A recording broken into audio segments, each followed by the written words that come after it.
வணக்கம். Soya bread roll செய்யலாம் வாங்க. அதுக்கு ஒரு கப் சோயாவை ஒரு 5 நிமிஷம் சுடுதண்ணியில் போட்டு எடுத்து தண்ணி இல்லாமல் புழிஞ்சு மிக்ஸி ஜாரில் போட்டு பல்ஸ் மூடில் விட்டு அரைச்செடுத்து கூட 2 பெரிய வெங்காயம், மல்லி, கருவேப்பில், கொஞ்சம் மிளகாத்தூள், மல்லித்தூள், கறி மசாலா தூள், தேவையான அளவு உப்பு போட்டு பிசைஞ்சு நமக்கு எந்த சைஸில் வேணுமோ அது மாதிரி ரோல் பண்ணி எடுத்துக்கலாம்.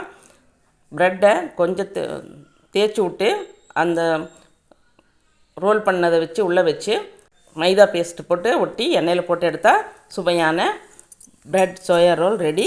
எண்ணெய் வேண்டாம் அப்படின்னு சொன்னால் தோசைக்கல்லில் கூட போட்டு எடுத்துக்கலாம். ஒரு ப்ரெட்டு மேலே சோயா மிக்ஸை வச்சு இன்னொரு ப்ரெட்டையும் மேலே வச்சு தோசைக்கல்லில் போட்டு எடுத்தால் அது ஒரு விதமான ஸ்டஃப்பு. அதுவும் நல்லாயிருக்கும். உங்களுக்கு எது தேவையோ அதை செய்து பாருங்கள். எப்படி இருக்குன்னு கமெண்ட் பண்ணுங்கள். வாழ்க வளத்துடன் நலத்துடன்.